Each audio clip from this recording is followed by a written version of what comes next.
What's up, guys? Welcome back to my channel. So I'm here today to talk about The Real Housewives of Salt Lake City, Season 4, Episode 6, Après Rumor. So be sure to like, comment, subscribe, and let's jump right on into it.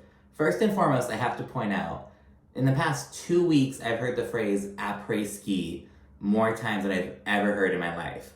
And I'm going skiing for the first time in January, so bitch, you already know, and be like, oh, is this the après ski? Is this the après ski?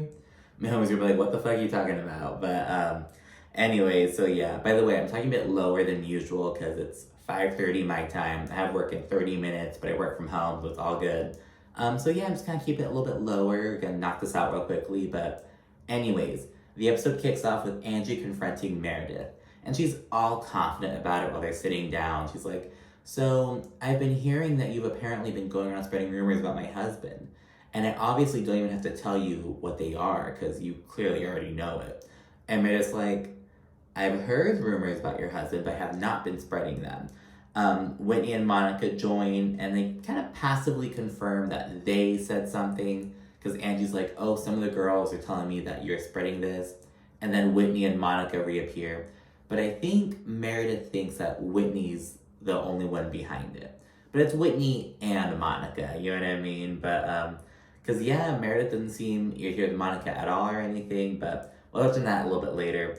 Whitney then references Meredith's airport comment when she was like, oh, tell Angie to watch out and to not come for me because I could, what did he say? According to Whitney, Meredith was like, oh, I know information that could like destroy their family unit. Some shit like that, but you already know that Whitney, like, adds some razzle-dazzle to it, you know what I mean?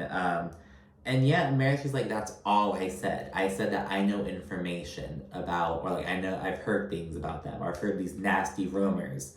I never said what they are, though. Angie then insults Meredith, and she storms off, very classily, though. Not like a bull in a china shop or anything, but just like, I'm done. Until you learn how to speak to people appropriately, we don't have to have this conversation. But Angie's right behind her. She's like gonna be relentless again, just like how she was at the club in Palm Springs. And yeah, she's sitting there trying to like get Meredith to look at her. She's like, look me in my eyes. And Meredith, just close her eyes like that. Angie keeps going though Meredith disengages while telling Angie to have respect and denying all the allegations because Angie's like, oh, the only one spreading their legs outside the marriage is you. Again, the old fucking Meredith's a slut kind of thing I've been hearing forever. Monica to Heather, she's like, Meredith said that Angie's husband is fucking other men. And I'm like, she didn't say that. Monica's fucking messy. I love it. Once Lisa catches wind of like the whole situation between Meredith and Angie K, she says that Meredith's doing the exact same thing that she did to her last year. So remember, Lisa and Meredith are trying to get to a better place, but because of the nature of the situation and what Meredith is allegedly saying, it's kind of triggering Lisa a little bit, because that is Meredith's MO. She's going to say, oh, I know this information. She's going to allude to this information while leaving it up in the air, letting other people, you know, like, complete it. And now Whitney is taking a page out of Meredith's book, and she's letting Monica do her dirty work, but anyways, we then see Mary, and she's bitching and moaning about how she wasted an outfit on this event. And mind you, she went, like, very overdressed, as she said, and as everyone else kind of observed. But, you know, whatever. And she also questions where the food is. I'm like, weren't you just talking shit to Monica for eating? And now you're, like, it's just really confusing. Lisa, she swears that she's never heard the rumor. But Monica, she's like, that's bullshit. She further details it. She says that, oh, Angie K's husband, Sean, allegedly has all these little boyfriends, all these little twinks running around, like, talking about having sex with him or whatnot. As for Heather, she says, I've heard it. I mean, he's a male hairdresser in Utah. And she provides further context, and she's like, in Utah, if a guy wears a cardigan to a funeral, there's speculation if he's gay. Like... And that's really how it is. I'm from a little small town too, and yeah, it's like little things like that that like seemingly innocuous to like the city folk or whatnot. Hell, I am gay, and I wouldn't wear a fucking cardigan because I think that looks too gay. Like, not like a bad way, but like, I don't know. It's like, I get what Heather means, to be honest. Then we see Mary making some rude comments over her flatbread, like, because she gets Lisa to ask the chef to like make some fresh flatbread for Mary. And afterwards, Monica's like, oh no, a fresh pizza is what we really need. And Mary's response is, you can order your own. And it's like Mary doesn't have any, like, I'm gonna make a whole separate episode, a Real Housewives News and Memes episode on Mary, to be honest. Like, it warrants that much of another episode. So I'm not gonna talk about it too much, but it's like, oh my goodness. She's then very rude to the employee. She's like, oh, you couldn't put it in the box for me, the customer service? And he's like, oh, I just didn't want to touch it with my hands. And then she was like, oh, so you're lazy.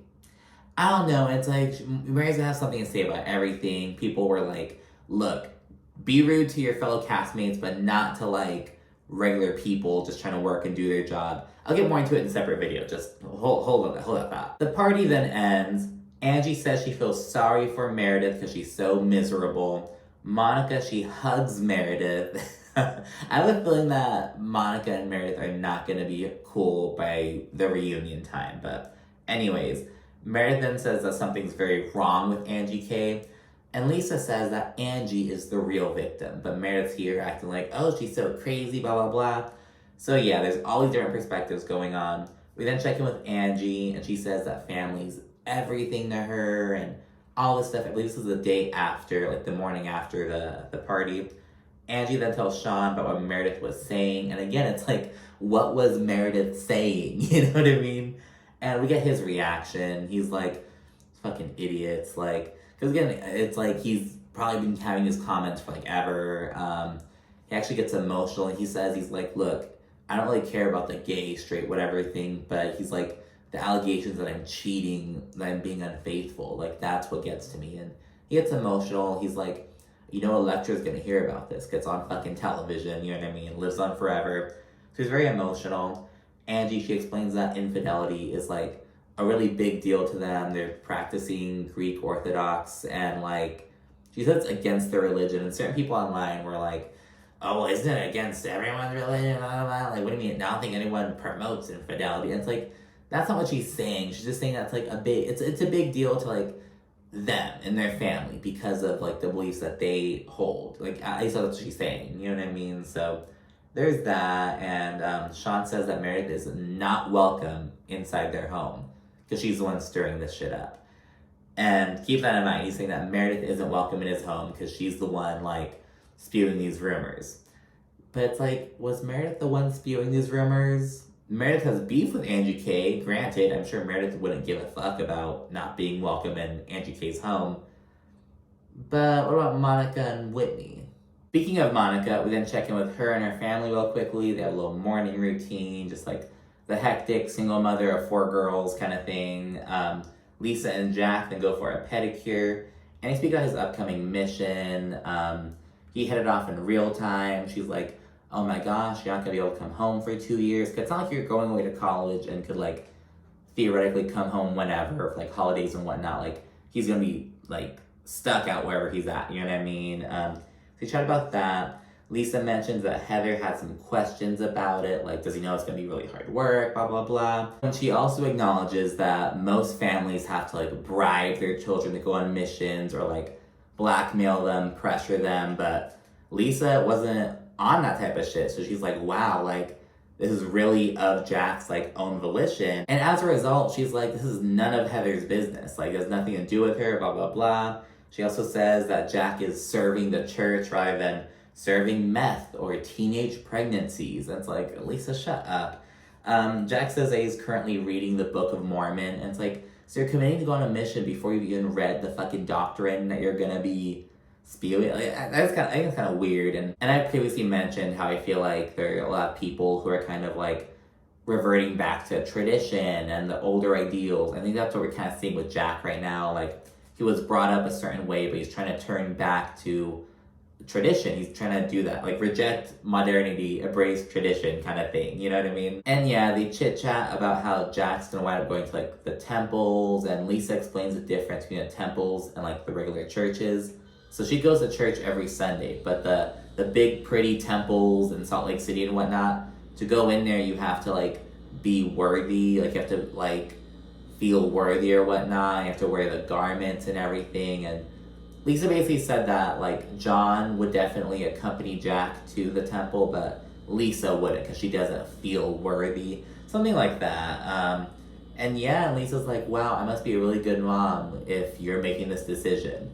And Jack basically shut that shit down. He was like, no, it was all me. Like, that's why I didn't tell you guys anything. Like, basically, like he knew Lisa would like try to take credit for it or whatever. I don't know, girl.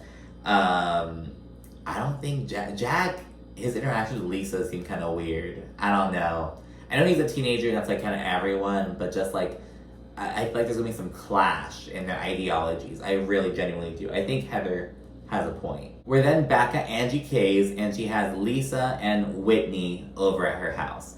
And everybody just said about Sean being like, oh no, Meredith's not welcome because she's spreading the rumor and whatnot. Bitch, what about Whitney? She just waltzes up in here. I don't know. I think that's gonna come up. I wonder if Angie's gonna be upset with Whitney. I wonder. I don't know. I have so many questions about like how it's gonna play out. You know what I mean? But anyway, she says she's still processing everything that happened, and she says that she was crushed by Sean's reaction. He was just so hurt by it. She says that he would never hurt their family. And Lisa and Whitney, they provide some reassurance. Lisa says that she's like in such a difficult situation because she's trying to get to a better place with Meredith, but she like can't condone this behavior essentially. Lisa then questions Monica's role in the matter. She's like, what's Monica doing, like saying all this stuff, asking all these questions and whatnot? And she's like, oh, she's a fucking liar. You can't trust anything. Just like she lied with that Snoop Dogg story. So Lisa and Monica are just not seeing it for each other. But Whitney takes up for Monica. Whitney has Monica's back. They're these messy bitches together. She's like, you know, I think she's trying to be a good friend to you, Angie, and you guys had your moment in Palm Springs, but she wanted to tell you the rumor, you know, so that way it doesn't keep going on. You could shut it down, basically. And Angie says she's grateful that both Whitney and Monica told her something. Whitney says that Monica is Meredith's decoy, basically what Whitney was last season, allegedly. And she also notes that Lisa's falling for Meredith's bullshit. But anyways, we then segue to discussing Heather, who Angie K is seeing a different side of. And Angie says that Heather actually invited her over to her house where they had a little sit down. They're painting birdhouses and shit, just like having a little like moment, if you will. And she says they buried the hatchet and, you know, they kind of have a glimmer of hope for the future. And in the middle of Angie K saying that she's made progress with Heather and whatnot, Lisa gets green with envy. And she says that, you know, Heather has never made this effort with her. You know, she says that she has some mixed feelings and calls the whole matter bullshit. She's like, Angie, you know, you had a rough weekend in Palm Springs. I've been going through a rough 3 years. Heather has never, like, shown sympathy for me, blah, blah, blah. So she's upset that Angie is getting this treatment from Heather that Lisa never gets. Even though Lisa came on the show, like, weren't Heather and Lisa like the first people like beefing basically? Like, you know what I mean? Wait, no, I think that was Mary and Jen over the hospital thing. But I know damn well that the Lisa and Heather over when she like this girl's gone wild type bitch like in college, some shit like that. It's like, I know that was very early on in their time on the show. And yeah, Lisa says that she got what Angie got times 10. She also mentions that someone at Henry's school went up to him and said there are naked pictures of her on the internet. And she's like, Henry's in 5th grade, why would they do that? And I have a theory, 5th grade is when kids get bad. I'm telling you, that was the year that I got bad. Like in I don't know, there's something about 5th grade and sophomore year of high school.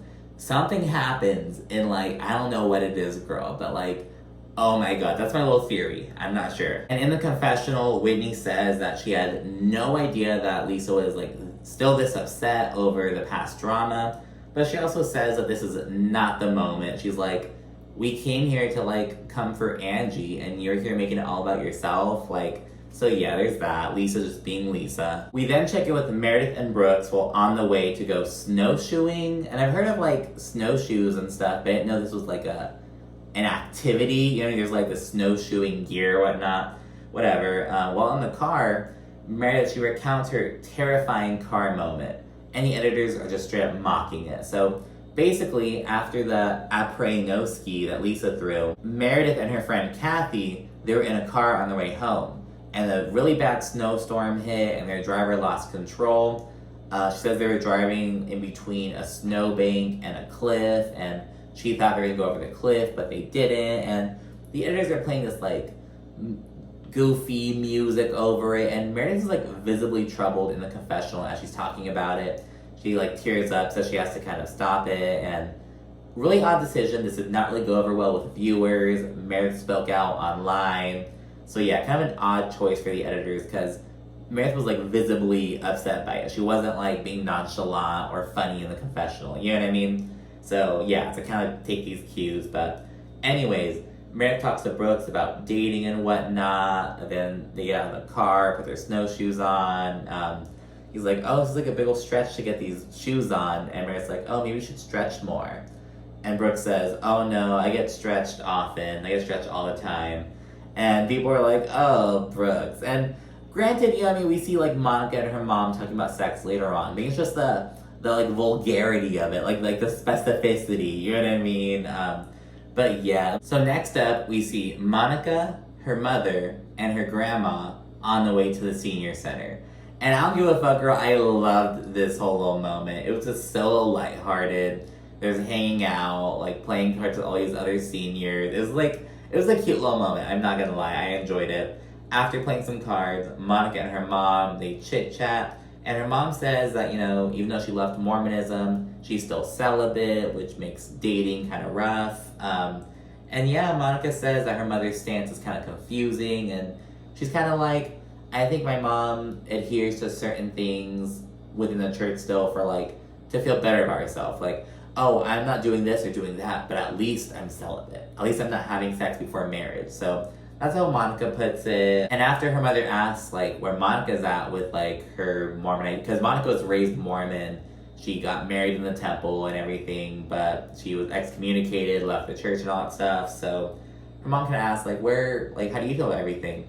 And Monica says that she's kind of struggling with her own Mormon identity, and her mom says that she really thinks that maybe if Monica were to raise her daughters in the church, that would be really helpful. She's like, it's a point to pray together and to lay that spiritual foundation and all that stuff.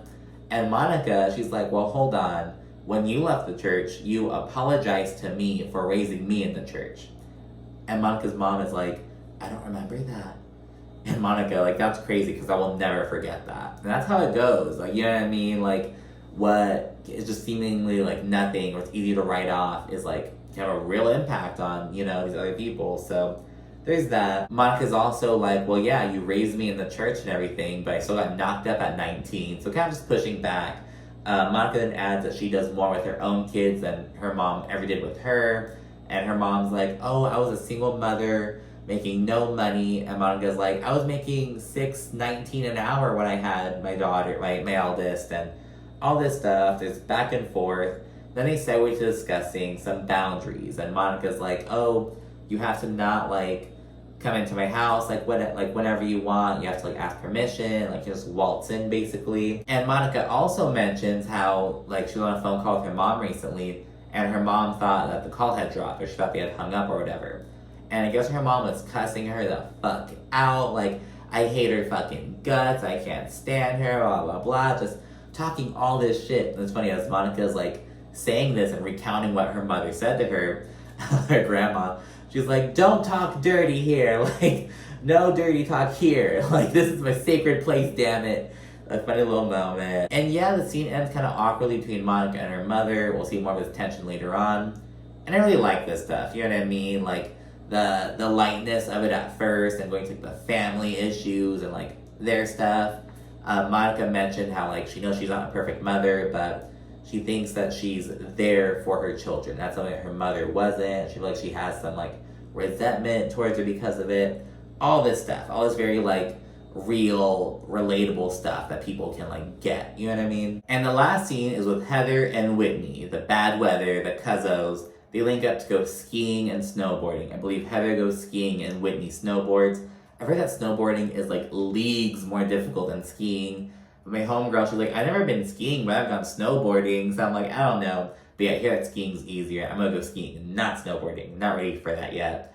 Afterwards, Heather mentions how, she was the last to learn about Jack going on his mission, even though she's the only one who's actually been on a mission and all this stuff. And Heather asks for Whitney's thoughts. And, Whitney says that she has some feelings on the wider subject of Mormonism, you know what I mean? But as far as Jack's relationship with it goes, she's kind of like, whatever. And Heather says this makes no sense, because, okay, Whitney's gonna sit here, say how traumatic the church was, how bad it was, how she had to go through all these steps to, like officially leave the church, and she's like, and now you're saying it doesn't matter? Because remember how gung-ho Whitney was last season, how much of a big deal she made about Heather, not officially, like, legally, if you will, like, leaving the church, you know what I mean? It's almost like, Heather's, officially separated from the church, but she hasn't, divorced herself, legally, like Whitney has. That was such a big deal that went on last season into Ultimate Girls Trip. And now Whitney's like, yeah, if Lisa, it's because she's up Lisa's ass. You know what I mean? So she's not saying anything. If Whitney weren't cool with Lisa, she'd have a million things to say about this. And Heather also points out that the entire purpose of going on a mission is recruitment. You're not in fucking soup kitchens, doing charity work, helping, you are recruiting people. You know what I mean? So she points that out. She also acknowledges that her own experience on her mission leads her to have some mixed feelings about it. She's like, granted, there are a lot of positive experiences during my mission. I got to go to France, learn another language. There are all these experiences that, didn't ruin my life. But she also says she feels a lot of guilt for, recruiting people and, basically trying to convince them to turn to Mormonism and showing all this conviction, and she feels like she ruins people's lives. So she gets real about that. And Whitney asks Heather, what she expects her to do. She's like, do you expect me to go up to Lisa's house, knock the door down and shit? What do you want from me, basically? And Heather says, look, we need to be honest about the history of the church. And she goes on this little rant about how it's it's steeped in misogyny and sexism and homophobia and racism and all this stuff. She really goes on about that. And arguably you can say that about a lot of different doctrines and religions and stuff, but this is hitting home for Heather. And Heather points out these are her feelings about the religion. She knows this isn't everyone's feelings about it, but these are Whitney's feelings about it. And she's like, look, we've bonded over our shared feelings about the church, and now Whitney's acting like it's no big deal. She doesn't say that Whitney's being hypocritical, but she's like, it doesn't make sense. Basically saying she's being hypocritical without saying it, if you will. Heather says that, now she wrote her bad Mormon book, she's seen as the enemy and all this shit. And she's like, that's why Lisa didn't tell me about Jack's mission. She automatically assumed I would have all these thoughts about it, all these feelings about it. And I'm like, well, was she wrong, Heather? I think Heather's valid in her feelings, but I don't think that Lisa is wrong in not telling Heather. You know what I mean? To be perfectly honest.